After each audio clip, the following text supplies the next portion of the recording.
Hello, ladies and gentlemen. Welcome back to Watch More Movies. I am your host, Ricky, and today we are going to be talking about Paul Thomas Anderson. This is going to be the first in a series I will do here and there called Director Dives.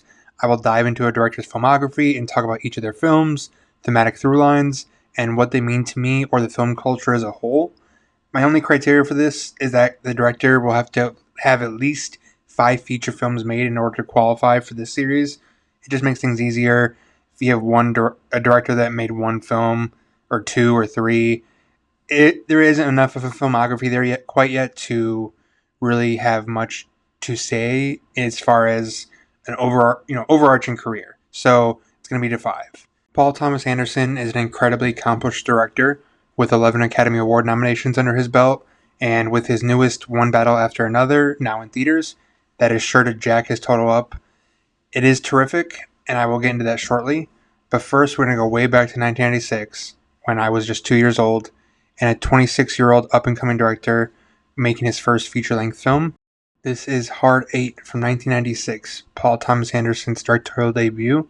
We follow Sidney, an older man who meets a lonely and deserted man, John, sleeping outside of a restaurant he's about to eat at.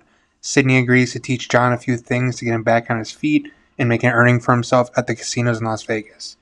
What starts off as a Vegas set, upbeat, and entertaining film about Vegas and earning money by playing the system turns into a crime drama about coming head-to-head with your past, losing your chance at reconciling your choices, and learning to care about those choices that also, in turn, forgive yourself.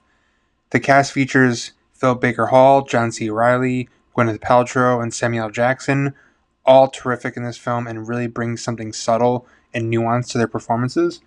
Given the things that Sidney has done in his past, he feels the need to connect with certain people in specific walks of life to amend for his own mistakes. He has a son and daughter about the same age as John and Clementine. Clementine is Gwyneth Paltrow, and you can see him take them under his wing as a surrogate father figure. He tries to be there for them at every turn and mistake they make, like your own children would. But because despite their ways, you would love and care for your own children despite their errors.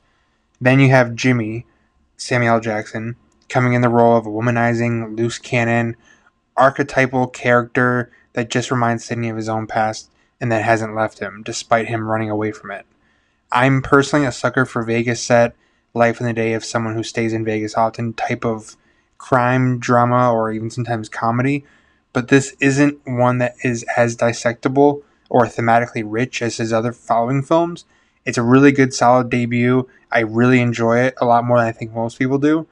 Now, it's not to say that it isn't good, obviously. It is really entertaining, engaging, and has characters you're all invested in. But as a directorial debut, it is really solid and a great juxtaposition to what comes next in following up his subsequent films.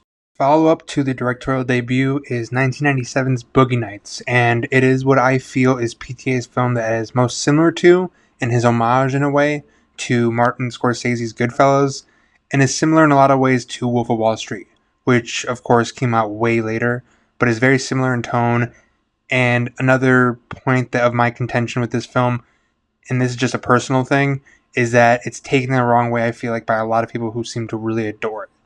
Taking place in the late 1970s, it follows Eddie Adams, played by Mark Wahlberg, who works as a busboy at a nightclub and is approached by Jack Horner, played by the late great Burt Reynolds, an acclaimed filmmaker working in the adult film industry who sees potential in him to be a star.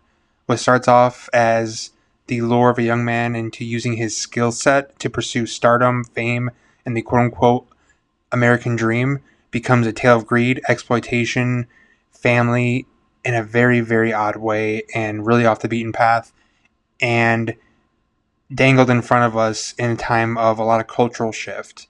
Dirk Diggler, the name that Eddie changes his name to for his movies, is someone that is living in an abusive and toxic home with his parents. Through this industry, he finds a surrogate family, which in and of itself is so odd and off-putting to me personally, but and also in a way touching, in a very, very deep human level. He finds parental figures that he wishes he had emotionally, definitely not in the surface or in the 1-to-1, 100%, way. And brothers and sisters that he feels he can connect to and go through the same growing pains as him. I think the best and worst part both very complementary. Part of Boogie Nights is the gross and underlying exploitation of these people in this specific industry. Despite it being their choice that they want to do these things and be there, it's something that, like many industries that let you live in excess and riches, it just seems to take away from your soul.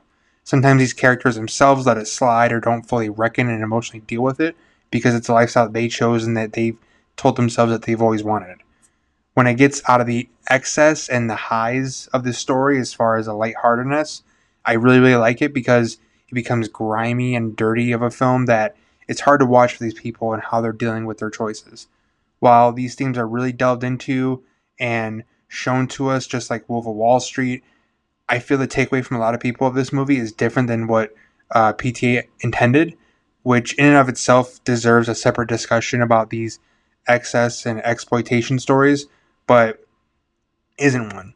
If you can stomach the subject matter and take it for the story and what it's trying to say, it is a really, really good movie. Just not one that I really intend to revisit. I did for this episode, but this is the first time I've rewatched it since I saw it. I don't know how many years ago at this point, but still really great film. Just know what you're getting into. All right, so his third film is one that many people consider to be one of his biggest achievements. It is 1999's Magnolia.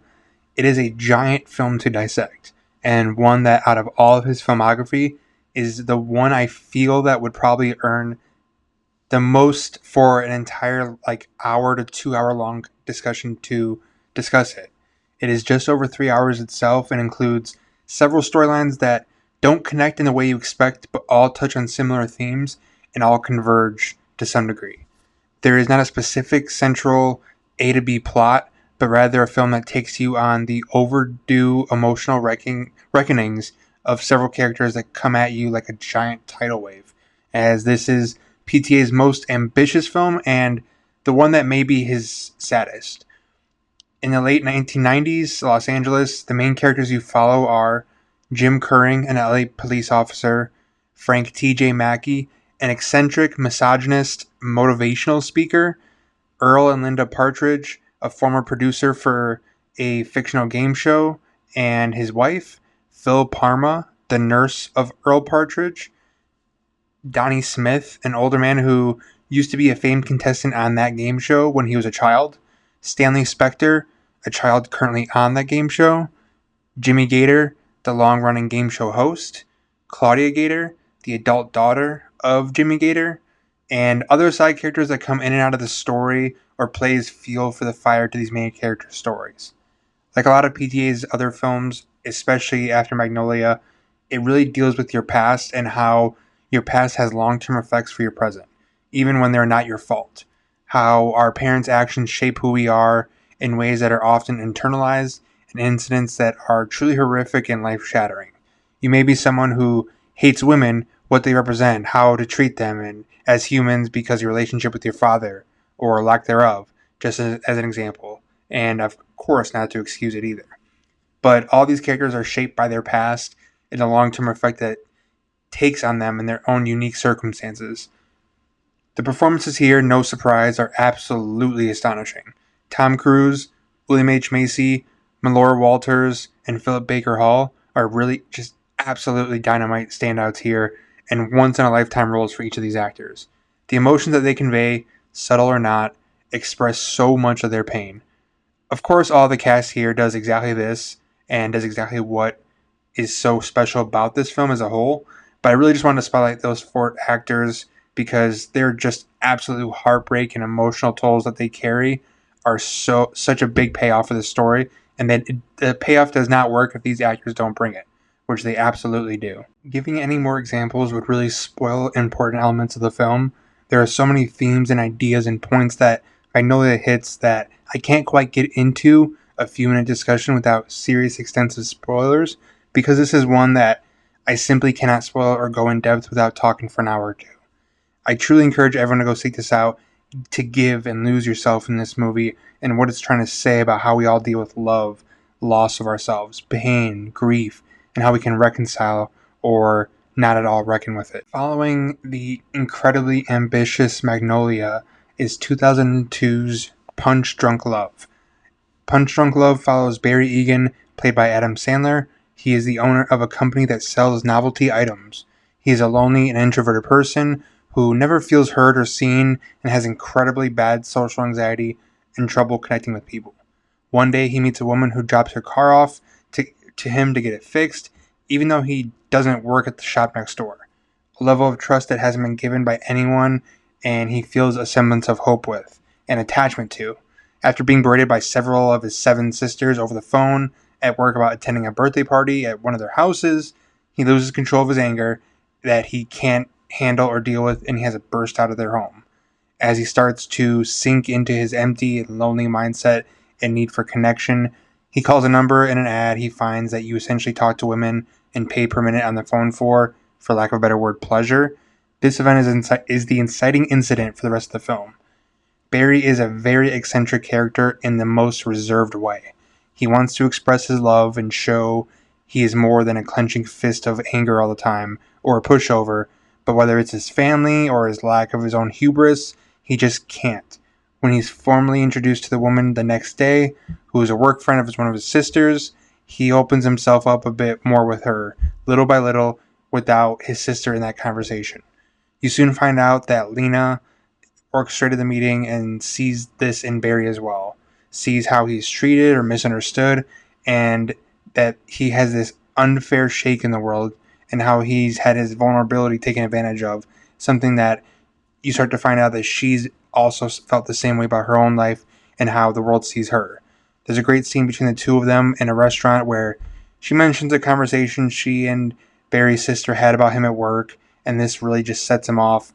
Probably goes to the bathroom at the restaurant, destroys it, but when confronted and asked to leave, she doesn't judge or fear him or look down upon him. She puts the pieces together of why he has been molded this way, directly or indirectly, and that is from the sisters, and not just specifically his sisters, but his past and his family and everything all at once with who he is as a character and who he is as a person.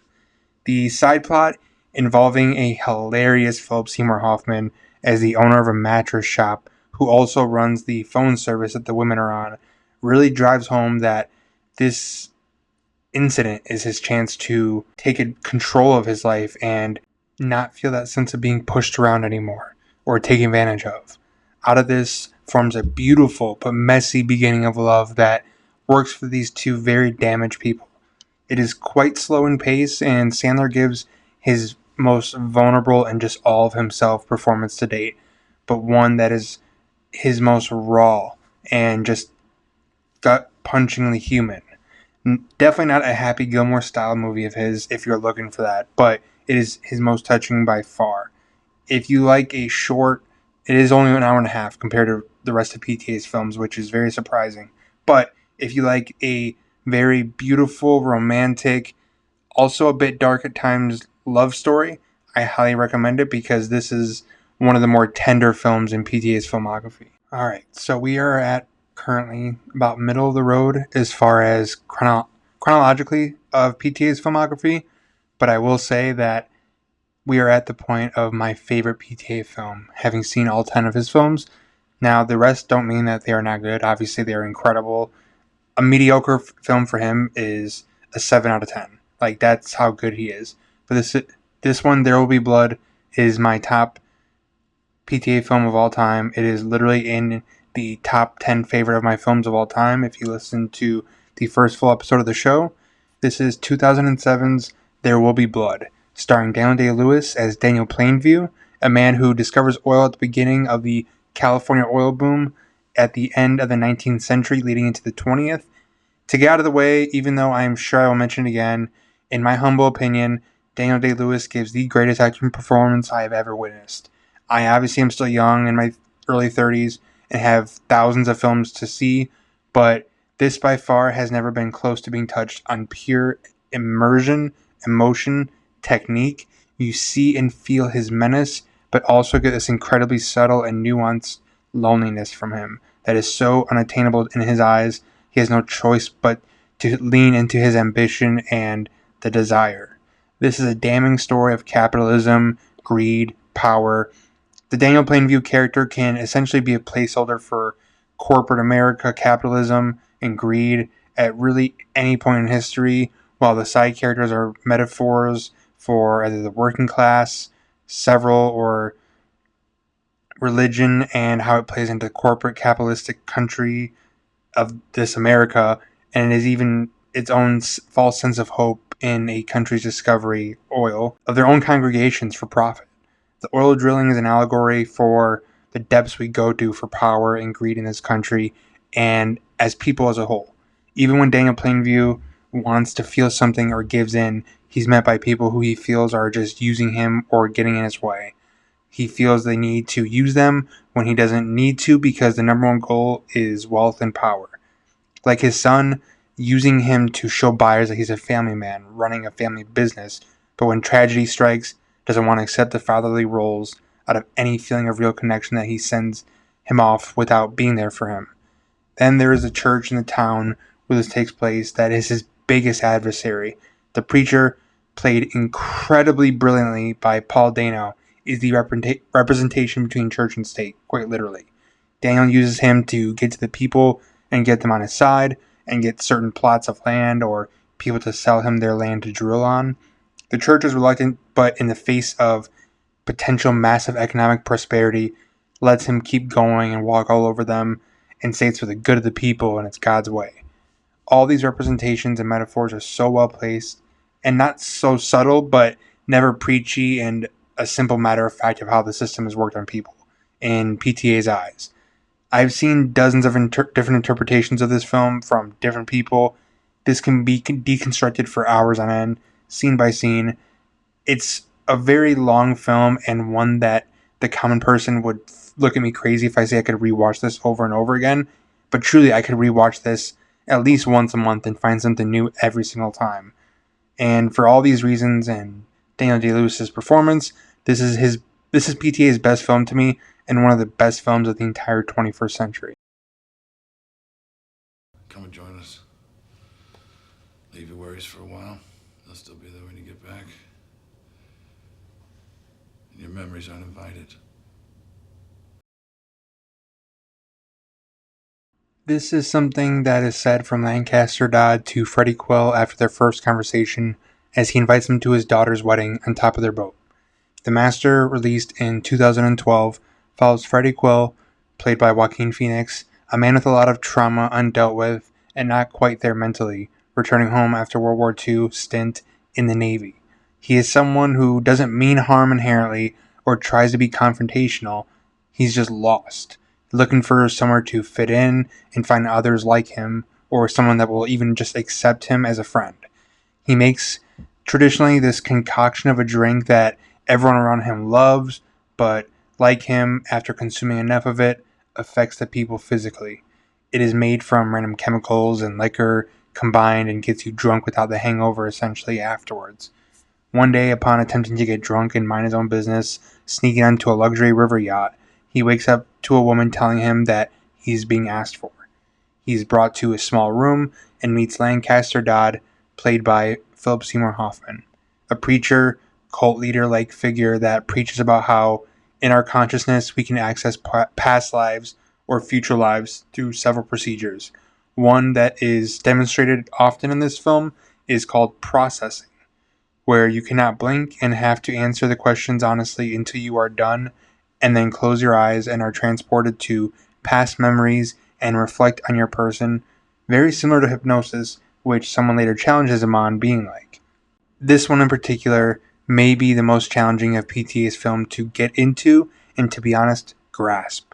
It has all these ideas about religion as an institution, a cult basically, friendship, and love inside of a friendship.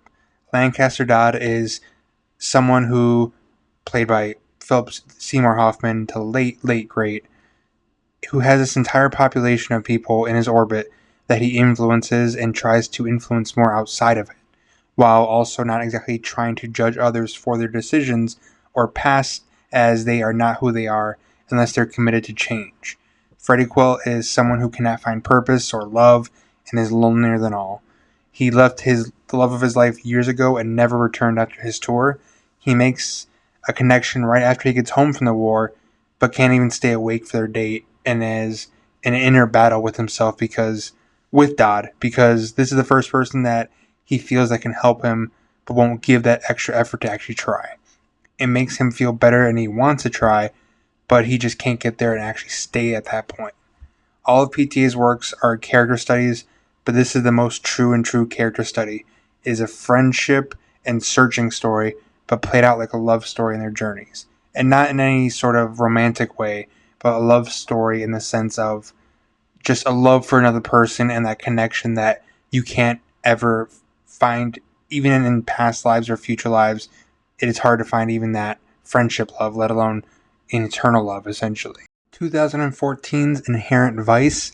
This one, I believe, was actually the first one of his that I I know I'd been introduced to his other films and I was more interested, but this was the one that I went out and saw in theaters for the first time of all his films, mainly because it was the one that was released after I just started getting into film. So, Inherent Vice follows Larry Doc Sportello, played by Joaquin Phoenix, as a hippie stoner private investigator who means to help his clients but gets entangled up in a conspiracy that he's not quite sure how is all tied together, and neither do we by the end. At least I didn't, but I don't need to be either. This could be Anderson's more heavily politically charged films, although One Battle After Another might have taken that. I, you know, it's very hard to say, but Doc is someone that is like most of the hippies in the 70s are incredibly socially aware. An old friend of his that is often present with him and serves as the film's narrator. She's the inner voice to an extent of the socio-political climate that he sees driving around and gives himself context for everything. She can be seen as either a figment of his imagination or drug-infused imagination, but I personally perceived it as his subconscious. Along the ride, he meets several characters that are all different ideologies that were so prominent in the culture at the time. Take the nearly far right hated cop Bigfoot Bjornsson, played hilariously by Josh Brolin. He's someone that's overly forceful and vindictive officer, but is also ambitious in how Doc sees his intentions and desires. Much like this era in the 70s when everyone was all over the place. He eats a chocolate covered popsicle very oddly, acts tough over the phone to Doc, but is then incredibly submissive to his wife. Then is corrupt by ripping off the drug dealers and consuming all the Doc's drugs at the end. It's a big conundrum, but it plays hilariously within the film and the plot. On the same token, you have the character of Shasta, Phoenix's ex-girlfriend, and is the center of the plot and somehow is always in the wind of everyone's grasp. This was a big deal in the 70s as the Manson girls were a thing and a lot of the women felt lost. And again, I'm not trying to generalize, but this was kind of like a thing at the time.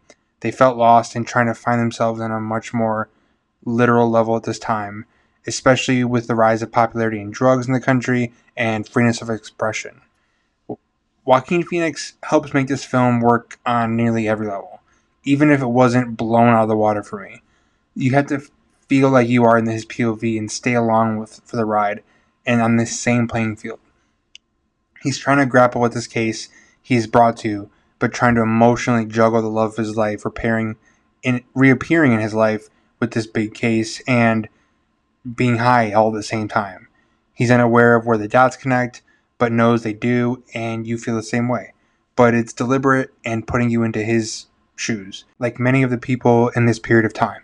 Some surprise faces appear as far as actors go and are good for their scenes, but Joaquin Phoenix and Josh Brolin really make this comedy worth watching, and I really hope you do check this one out because it is very challenging, just like The Master, but in a completely different direction and different style and tone.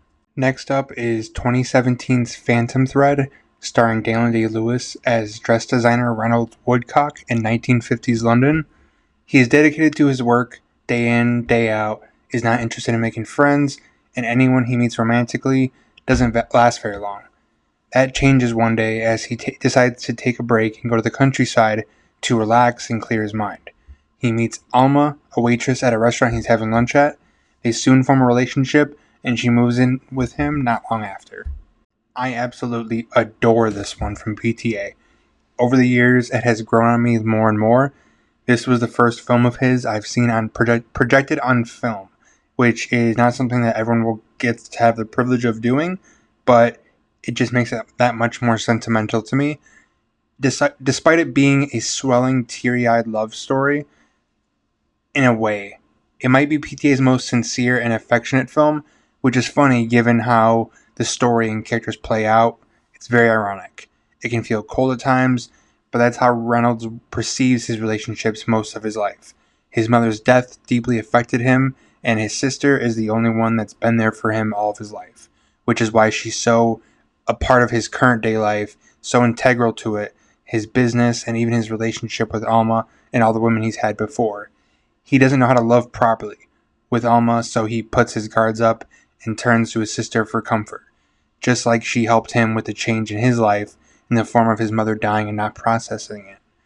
The beginning of the relationship between Reynolds and Alma starts as any other for him. We get a brief glimpse in the first 10 minutes. He is short in conversation, easily irritated, and not wanting anything to do with them outside of his focused work agenda. Something about Alma keeps him wanting her around. She pushes back on some of his grievances and doesn't let him walk all over her. Even Cyril, his sister, tries to butt heads with her, but you start to see her even come around to Alma over time as she sees that Alma can give her what Cyril doesn't have anymore. Give him what Cyril doesn't have anymore. Care and handling of her brother's mood and tendencies. The scope of Reynolds and Alma is such a unique and fascinating relationship. They are both so stubborn in their own ways, him wanting to do things his own way, almost childlike in radical emotions, and her being someone who is instinctively maternal and wanting to care for people, even at the point where she says she should leave and they're about to break things off. She never actually wants to walk away due to her love for Reynolds, as he at that point he is sick, circumstances in which I will not spoil. He is pulled back into her care and not wanting anyone but her at her side. Even his own sister he doesn't want there. There's a beautiful scene on New Year's Eve where Alma wants to go dancing and celebrate spontaneously, but Reynolds is so reluctant as he's settled in for the night. Frustrated, she leaves, goes to the party, while he sits at home and contemplates the stakes at hand. He goes and sees her joy dancing and realizing what's at stake watching her be happy without him. He drags her back home, trying one last time to gain control on his life and what his past life was, essentially. As this tug of war goes on, you see the glove slowly start to come off and fit more and more, despite the imperfections in it. The film comes full circle towards the end when Alma makes him this mushroom crepe with the same mushrooms as she had used to make him sick the first time in the first place. She clearly says to him as he recognizes what's going on.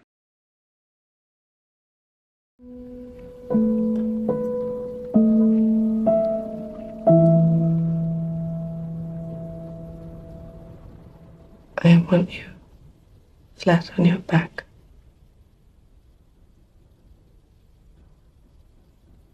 Helpless.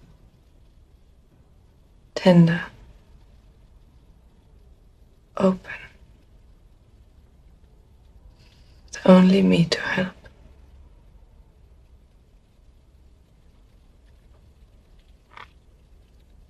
And then I want you strong again.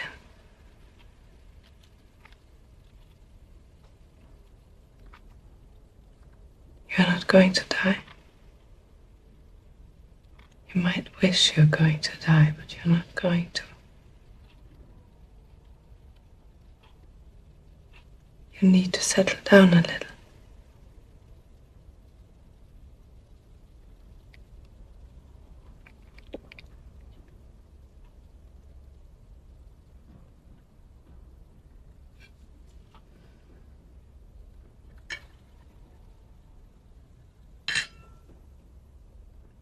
Kiss me, my girl, before I'm sick.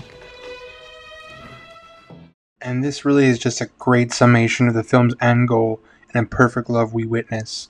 Phantom Thread, I think, is one of PTA's best personally. It's him at his most vulnerable and open as a human being. 2021's Licorice Pizza is a very interesting talk piece, starring two newcomers, both with fame to their name, Alana Haim is one of the members of the band group Haim. The other two members are the character's sisters in the film, as well as obviously her own sisters in real life. And of course, Cooper Hoffman, son of the late great Philip Seymour Hoffman, in his first film role, followed by other veteran and legendary actors, often scene stealers: Sean Penn, Tom Waits, Maya Rudolph, Bradley Cooper, and other recognizable faces that are all great in their own right. The story follows Gary Valentine, played by Cooper Hoffman, an aspiring 15-year-old child actor, and Alana Kane, played by Alana Haim, a 25-year-old that can't seem to find purpose at this point in her own life, working as a photography assistant for the company that takes the school pictures, where she meets Gary for the first time and as he is completely fawning over her. I do like this movie, although it is on the lower tier of PTA for me, and I'll get to that shortly. What I do like about this film is the lived-in time period of it, whether it be feeling like you are sweating in the sun, driving in the ocean blue Pontiac Le Mans, or running down the highway to see the traffic built up because no gas stations have gas due to the 73 oil embargo. It all feels very lived in. Like several other of his films, he places real-world events in the story to propel the film forward. That specific incident, the oil embargo, has several consequences in our protagonist's story by halting production, for example, on the waterbeds that they're selling that are made from vinyl. Gary and Alana, to put it plain, are lost characters in their own ways. Gary is just a kid, wanting to feel like he's a grown adult and trying to charm his way to success, which is an appealing characteristic for anyone to gravitate towards. But it isn't sustainable and over his head, as real life has consequences for those who mess with it. This isn't depicted in a tension-filled, dramatic way, but in the scene with Bradley Cooper as John Peters, hilariously, he sees how his actions do have consequences. Alana, on the other hand, is lost because she has not done anything but part-time dead-end jobs, and wants to do something that matters, like volunteering at the office of the mayoral candidate to feel like she's having an impact and actually being an adult for once. But even when she's doing that, what she thinks it means to grow up and do something meaningful or mature, she's used as a prop for the candidate by just circumstance and just coincidence that she was in the wrong place at the wrong time. Or when she goes after a movie producer twice her age to feel like she's maturing faster in that way, only to realize that she's being used to feel the inverse of that by him as well, so that he feels younger. It's an interesting juxtaposition that Paul Thomas Anderson really characterizes for her. Now, my big problem with this movie, and I don't want to dwell on it too long because I don't want to do a good, bad reviews like positive and negative stuff, but it's the way that the age gap is addressed in this film. Now, I don't feel like it was necessarily intended for it to come off like a romantic, sweeping love story for this 25-year-old woman and this 15-year-old boy. And if they were the same age, this would have been a great love story. But the way that it handles itself throughout the movie, you think it's going one way, and I'm really loving it, and then it goes the way you don't want it to, and it doesn't really address it in the best way possible, at least for me personally. I know a lot of people love it, and I'm not going to take anything away from them, but if they had addressed this topic, they don't have to make it super political, they don't have to go super into that kind of societal, let's address this and have morals kind of way. But if you're dressing and your story's around a certain topic, you want to kind of at least acknowledge it and make it very clear what your position is. And I just don't feel like it really came off that way. It's even when your side characters are pushing your older character throughout the film into this direction. Essentially, as a writer, it feels off and just doesn't really sit well with me personally. But aside from that, and if you've seen the movie, we can always talk about it because I really am curious what people think about it. It is still a very funny movie, has a lot to say about friendships and maturity through societal times and change. Now we finally come to the newest Paul Thomas Anderson film, his 10th, One Battle After Another, starring Leonardo DiCaprio, Tiana Taylor, Chase Infinity, Sean Penn, Benicio del Toro, and Regina Hall. The central story of the film follows Bob Ferguson, a former member of the revolutionary group, the French 75, as he is visited by a man who ruined his life 16 years earlier. That is the very base gist of it, but there is so much more story and importance to this. Like many of his other works before that we talked about today, this presents us with characters with a lot to reckon with their pasts. Bob is someone who has to be in hiding and paranoia for 15 years, taking care of his daughter without their mother there. Sean Penn's Stephen Lockjaw is coming to a head with his past and trying to feel like he's a part of a new group, but he has to close ties and cut them off with his past. Whether or not he actually believes his past is wrong, he has to accept that to himself, that it's affecting his present and future. While this may not have the laugh out loud gags that Inherent Vice or Boogie Nights has, or the weight of the world tidal wave emotional moments that Magnolia or Punch Drunk Love have, you get a great middle ground for both of those PTA signatures. There are some moments that will absolutely make you wheeze laughing, and some moments that you just want to cry and tear up for these characters. He's able to blend real world shifting events and change with stoner adjacent humor that only he can really pull off if you have the right cast. And boy, does he have the right cast. Leonardo DiCaprio is so good in this, and it may be one of his best performances, 100% hands down. He is someone that has had to deal with the loss of the love of his life, but putting all that love he had to give for his daughter that has to grow up without the mother in her life. There's a great scene that feels so raw and real to what Anderson wants to get out of his personal emotions. Bob and Carlos, played by Benicio del Toro, are driving in the car trying to find his daughter Willa, and Bob talks about not having Willa's mother around and her needing a mother in her life to do the things he can't, and his struggles to be able to do those things for her. It's so powerful and sort of brings his character around to the idea that he is not this do-it-all dad and the perfect hero of the story. He just wants to rescue his daughter. This is gently contrasted by Regina King's character arc coming in to rescue Willa when the now underground resistance gets wind that Lockjaw is coming for her. She acts, indirectly or not, as a surrogate motherly figure looking out for her at the very least, while also conflicted because Willa's actual mother did not turn out to be the member of the revolution that she had hoped she was or stood for. Then you have Sean Penn's Stephen Lockjaw, terrific name and incredible performance that is a stark, huge contrast to Bob. Bob does not need power or to be the leader, but Lockjaw does. More than his interests and fetishes, power is what he gets off on the most, and the reassurance from people of that power. What I think should be expected from this movie before going into it is that it is not a conventional action comedy or down the middle straight revolutionary drama. Paul Thomas Anderson has crafted a perfect blend of the two subgenres and makes it seamless and never out of place, even when there is a clear gag or joke that hits or there's a pin dropping moment that takes the characters to dark places and may seem so over the top they may just laugh out of uncomfortability, but it never plays it for that, if that makes sense. It's such a fine line to walk, but so perfectly executed and meshed together. The supporting cast are all incredible as well. Regina Hall is terrific and subtle and not what you're used to when she's in a movie, which is a huge compliment. Chase Infinity as Willa is a star-making turn, absolutely incredible, and I hope she gets bigger roles after this.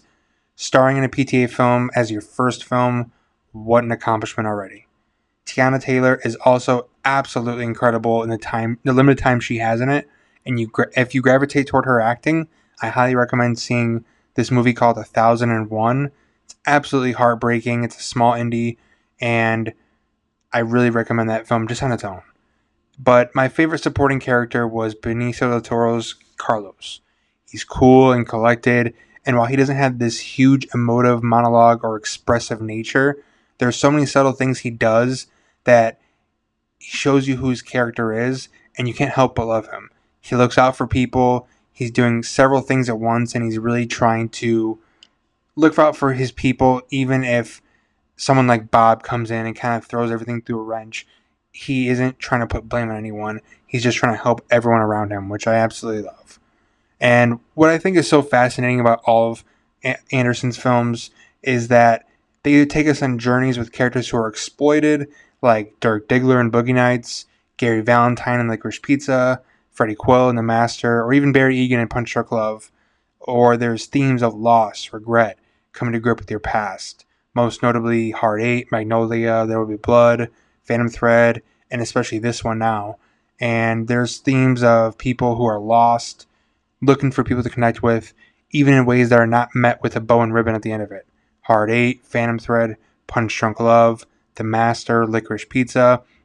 And despite a lot of plots, characters, and subject matter that are touchy and sometimes not quite the areas you expect to find those connections with, you can all relate to them and the emotions and internalizations of life's strifes and that they all go through. Even if you don't condone their choices or who they are or how they ended up where they are, you understand what shoes they're standing in and just those emotions that are coming out of them.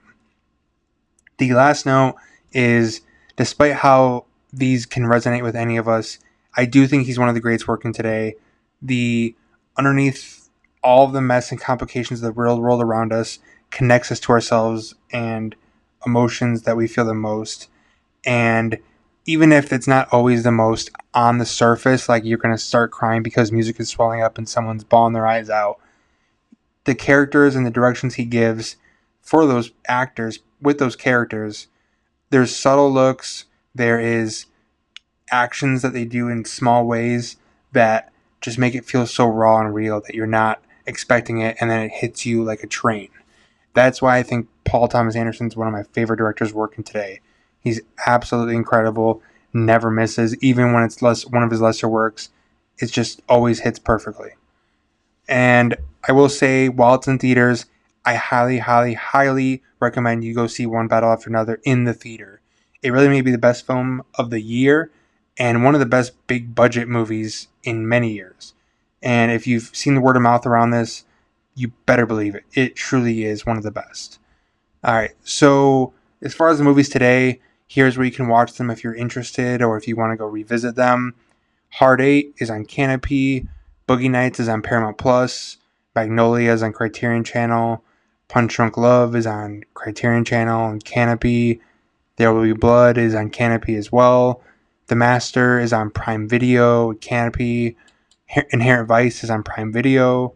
Phantom Thread at the moment is on Netflix. Licorice Pizza is on Prime Video. And like I said, One Battle After Another is in theaters. Please go see it in theaters and support this. All right, so thank you so much for listening to me talk today. I know it's a longer episode and talking about a director who many of you may have not ever seen a film of his or maybe even at first glance will never want to, but I really do hope you all do check out at least one of them. If you do, please let me know. Instagram, Bluesky, all the social medias you can find there. The link tree is on Bluesky and Instagram as well. Please subscribe, Apple or Spotify. And starting next week, I will begin in October fully in spooky season with horror-themed episodes for each week. Please check them out.